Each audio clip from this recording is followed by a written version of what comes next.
Hello बच्चों,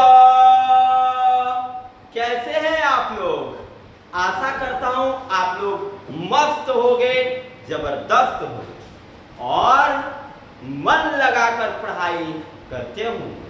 तो चलिए, आज आप लोगों का भाई लेकर के आया है इस प्यारे से YouTube चैनल वीए कंसेप्ट किंग पर क्लास 12 हिंदी चैप्टर 11 का मोस्ट वीवीआई ऑब्जेक्टिव। तो चलिए, मस्त जबरदस्त तरीके से इस ऑब्जेक्टिव को समझाया जाए और समझा जाए। तो क्या आप लोग तैयार हैं? तो लाइए अपने अंदर एनर्जी और हो जाइए तैयार इस ऑब्जेक्टिव को जानने के लिए, सीखने के लिए और समझने के लिए। और लगा दीजिए स्टेटस और फैला दीजिए चारों तरफ,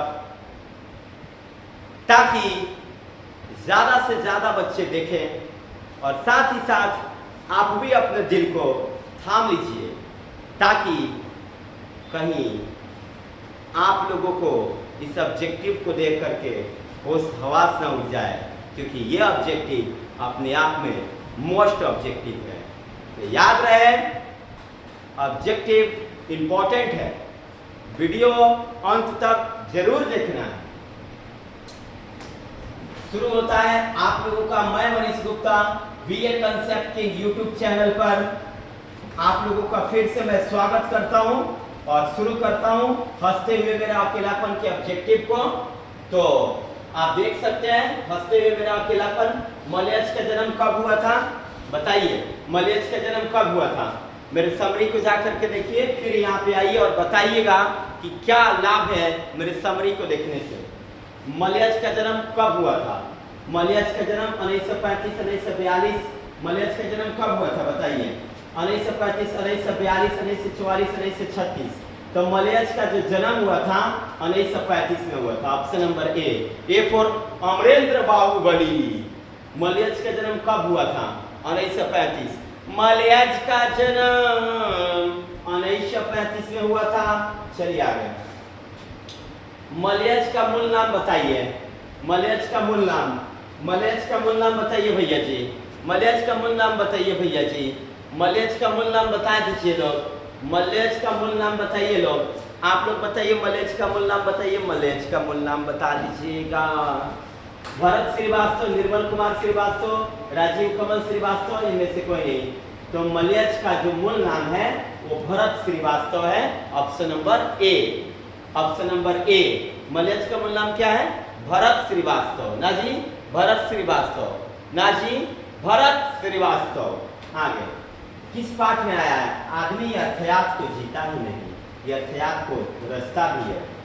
बोले ना, मेरे समरी में तुम जा करके देखो और समरी से तुमको प्रॉफिट नहीं होता है तो फिर कहो किस पाठ में आया है? आदमी अर्थात को जीता है, जीता ही नहीं अर्थात को रचता भी है। कौन सा पाठ है? अर्धनारीश्वर, हंसते हुए मेरा अकेलापन, शिक्षा सिपाही की मांग।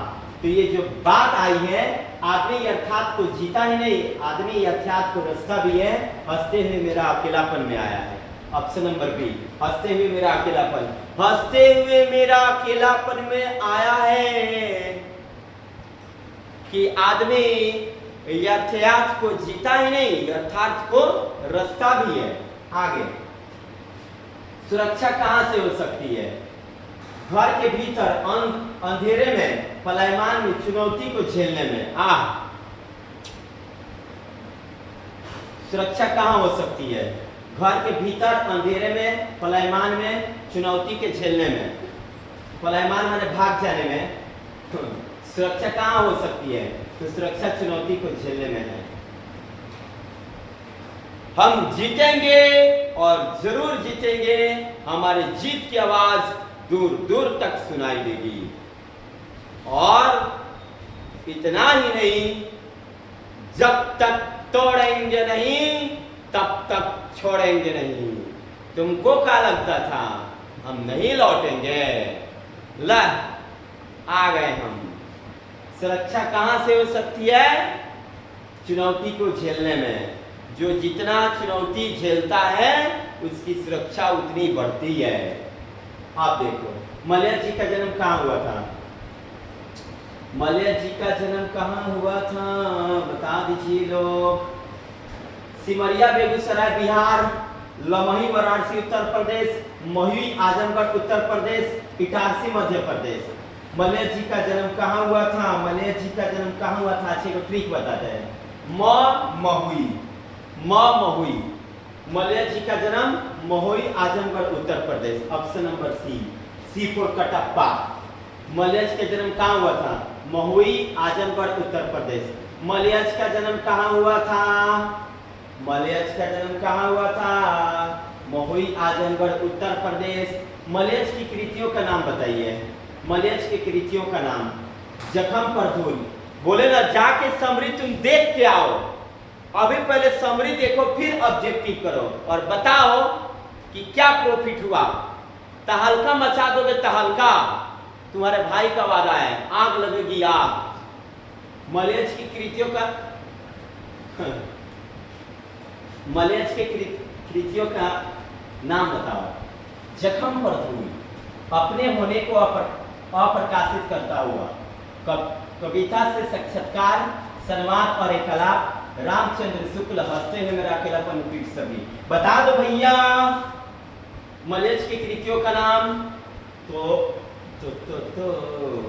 जीना जीना जीना रे तोरा गुना मही तेरी चुनरिया। मलय जी की कृतियों का नाम बता दीजिए मेरे बच्चों। तो मलय जी की कृतियां सभी है,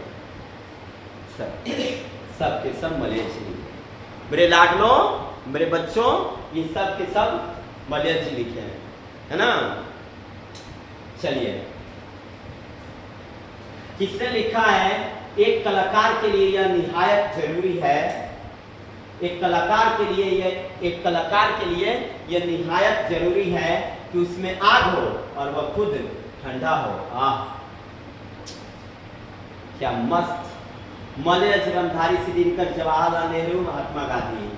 भैया किसने लिखा है? कलाकार के लिए यह निहायत है, यह निहायत जरूरी है कि उसमें आग हो और वह खुद ठंडा हो। तो मलय जी लिखे ऑप्शन नंबर ए, हंसते हुए मेरा अकेलापन में। मलय जी लिखे हैं। भैया रिक्वेस्ट है, विनती है, आग्रह है, जा करके तुम मेरे समरी को देखो, सारांश को देखो, हंसते हुए मेरा अकेलापन को, और फिर कहो कि सर आप जो ऑब्जेक्टिव करा रहे हैं उससे हमें कोई प्रॉफिट नहीं है, हम समरी देख के आए हैं। आपका भाई का वादा, छोड़ दूंगा पढ़ाना। बताओ किसने लिखा है? एक कलाकार के लिए यह निहायत जरूरी है कि उसमें आग हो और वह खुद ठंडा हो। मलय जी का है। आगे, हंसते हुए मेरा अकेलापन किस विद्या की रचना है? बताइए। हंसते हुए मेरा अकेलापन किस विद्या की रचना है? डायरी साहित्य, कहानी साहित्य, यात्रा साहित्य, व्यंग साहित्य, है ना। तो हंसते हुए मेरा अकेलापन जो है वो डायरी साहित्य है। हंसते हुए मेरा अकेलापन डायरी साहित्य है। ऑप्शन नंबर ए फॉर आओ ना कभी हवेली पर। हंसते हुए मेरा अकेलापन किस विद्या की रचना है? डायरी। हंसते हुए मेरा अकेलापन किस विद्या की रचना है? Diary. Option number A, Malay ji लिखे। आगे, रचने और भोगने की रिश्ता कैसा है? आहा, रचने भोगने की रिश्ता कैसा है? कई बार बोलूं, बार बार बोलूं, कई बार बोलूं, बार बार बोलूं, समरी देखकर आ जाऊं ना एक बार। रचने और भोगने की रिश्ता कैसा होता है? तो रचने और भोगने की रिश्ता क्या वो द्वंद्वात्मक होता है, संयोगात्मक होता है, नकारात्मक होता है, निर्देशात्मक होता है? तो रचने और भोगने के जो रिश्ता है वो द्वंद्वात्मक होता है। ऑप्शन नंबर ए, रचने और भोगने का जो रिश्ता है वो द्वंद्वात्मक है। रचने और भोगने का रिश्ता द्वंद्वात्मक है। हंसते हुए मेरा अकेलापन के लेखक कौन है? हंसते हुए मेरा अकेलापन के लेखक कौन है? हंसते हुए मेरा अकेलापन के लेखक क्या मोहन राकेश है, या फिर मलयज है, या फिर उदय प्रकाश है, या फिर अज्ञ है? तो हंसते हुए मेरे अकेलापन के लेखक जो हैं वो हमारे प्यारे से कवि मलयज जी हैं। ऑप्शन नंबर बी, हंसते हुए मेरा अकेलापन के लेखक कौन है? मलयज। हंसते हुए मेरा अकेलापन के लेखक कौन है? मलयज। कौन सी रचना मलयज की है? कौन सी रचना मलयज की है? एक चादर मैली सी, भीनी भीनी भीनी भीनी भीनी चदरिया, कविता के साक्षात्कार, मौत मुस्कुराई। हाँ, एक चादर मैली सी, भीनी भीनी भीनी चदरिया, कविता के साक्षात्कार, मौत मुस्कुराई। अबे इधर आओ ना, कविता के साक्षात्कार मलयज जी की रचना है। कविता के साक्षात्कार ऑप्शन नंबर सी फॉर कहूं ना प्यार है। कविता के साक्षात्कार किनकी रचना है? मलयज जी की। कविता की साक्षात्कार किनकी रचना है? मलयज जी की। कविता की साक्षात्कार किनकी रचना है? मलयज जी की। कविता संग्रह है जखम पर धूल, रामचंद्र शुक्ल, हंसते हुए मेरा अकेलापन, कविता के साक्षात्कार। बताइए, कविता संग्रह है, इसमें कविता संग्रह कौन है? कविता संग्रह इसमें जखम पर धूल है, ऑप्शन नंबर है। मलयज की कविता संग्रह जखम पर धूल, जखम पर धूल, मलयज की कविता संग्रह। कौन सी रचना मलयज की नहीं है? जखम पर धूल ये तो है, संवाद एकलाप और ये भी है, रामचंद्र शुक्ल ये भी है, सुनो राधिके ये नहीं है। अजी राधिके सुनियो ना, तेरे कृष्ण कन्हा इधर आयो है, थोड़ा माखन लायो ना, लेकिन इधर बात है सुनो राधिके, ये बात नहीं है। जखम पर धूल मलयज जी की रचना है, संवाद और एकलाप मलयज जी की रचना है, रामचंद्र शुक्ल मलयज जी की रचना है, लेकिन सुनो राधिके इनकी रचना नहीं है। चलिए 14 नंबर क्वेश्चन देखिए। हर आदमी इस संसार को रचता है जिसमें वह जीता है और भोगता है, यह कथन किसका है? हर वो आदमी संसार को रचता है जिसमें वह जीता है। हर वह आदमी उस संसार को रचता है जिसमें वह जीता है, यह कथन किसका है? जयशंकर प्रसाद, अज्ञे, मलयज, प्रेमचंद्र। हर आदमी उस संसार को रचता है जिसमें वह जीता है और भोगता है, वो कौन कहते हैं? तो ये बात मलयज जी कहते हैं। मलयज किस रोग से ग्रसित हैं? फिर से बोलता हूं, जाके मेरा सारांश देख के आओ पहले। मलयज किस रोग से ग्रसित है? बताओ, मलयज किस रोग से ग्रसित है? मलयज जो है कैंसर से, डायरेक्ट बता देता हूँ कि अल्सर से, कि क्षय रोग से, कि लकवा से। तो मलयज ना क्षय रोग से ग्रसित है। मलयज क्षय रोग से ग्रसित है। मलयज क्षय रोग से ग्रसित है, option number C. Option number C for कहो ना प्यार है। मलयज किस रोग से ग्रसित है? क्षय रोग से। क्षय रोग से। मलयज किस रोग से ग्रसित है? क्षय रोग से। मलयज किस रोग से ग्रसित है? क्षय रोग से। डायरी में से मलयज का काव्य संग्रह कौन सा है? डायरी में से मलयज का काव्य संग्रह कौन सा है? जखम पर धूल, तापेश्वर, घपलोपंथी, व्यवहार बोझ। बताइए। अरे भैया, तापेश्वर, घपोलपंथी और व्यवहार बोझ इनका है ही नहीं। जखम पर धूल मलयज का काव्य संग्रह है। जखम पर धूल मलयज का काव्य संग्रह है। जखम पर धूल मलयज का काव्य संग्रह है। जखम पर धूल मलयज का काव्य संग्रह है। एक खेत में पेड़ पर किसकी कतार देखी थी? एक खेत में मेड़ पर, पेड़ पर नहीं थी, मेड़ पर। एक खेत में मेड़ पर किसकी कतार देखी थी? बंदरों की, कौवों की, कबूतरों की, बगुलों की। आहा, खेत में मेड़ पर कौवों की कतार देखी थी। मलयज जी ने जब खेत देखने गए थे ना, तो खेत में ना कौवों की कतार देखी थी, है ना? कौवों की कतार किस पर? मेड़ पर। बनाम बलभद्र ठाकुर का एक किताब मलयज ने कहाँ देखी थी? हाँ, ये वाला क्वेश्चन ले भाई। बनाम बलभद्र ठाकुर की किताब मलयज ने कहाँ देखी थी? शमशेर जी धूमिल, गिरजा कुमार मथुर, नामवर सिंह।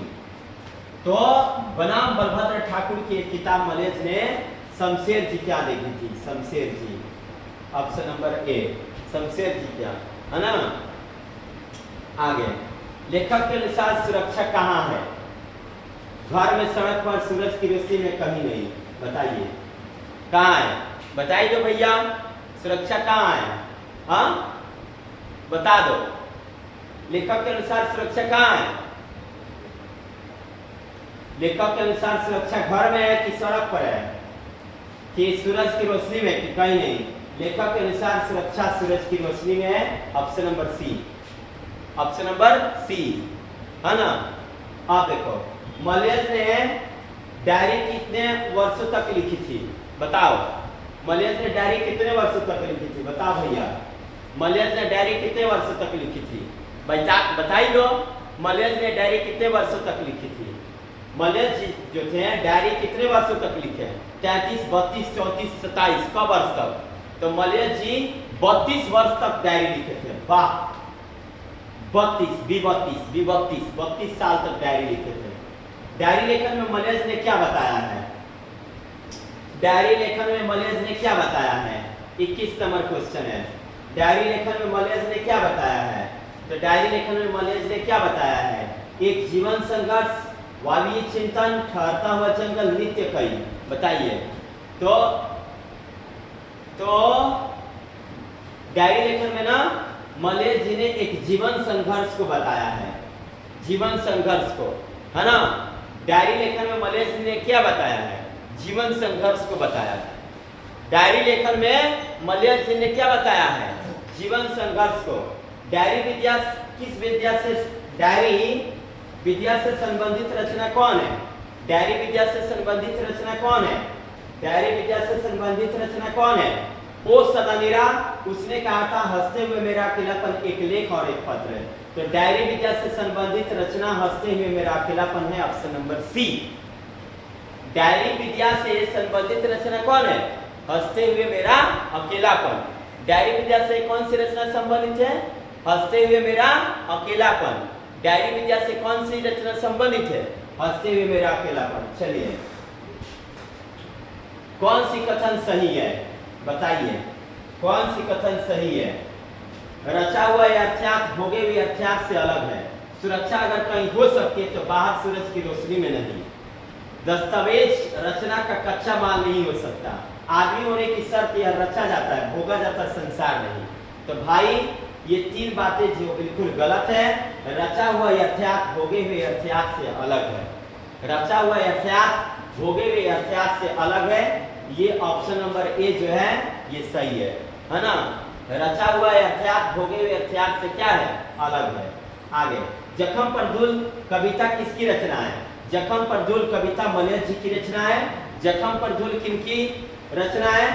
जखम पर धूल किनकी कविता है? तो जखम पर धूल मलयज जी की रचना है। जखम पर धूल मलयज जी की रचना है। तो इस तरह से 24 ऑब्जेक्टिव इस चैप्टर में था, जो काफी मोस्ट इंपॉर्टेंट था और परीक्षा के व्यू से इंपॉर्टेंट था। तो आज के लिए बस इतना ही काफी। आप लोगों को वीडियो अच्छा लगा हो तो लाइक कीजिए, सब्सक्राइब कीजिए और कमेंट कीजिए। मिलते हैं फिर कल या फिर नेक्स्ट वीडियो में। जय हिंद, जय भारत।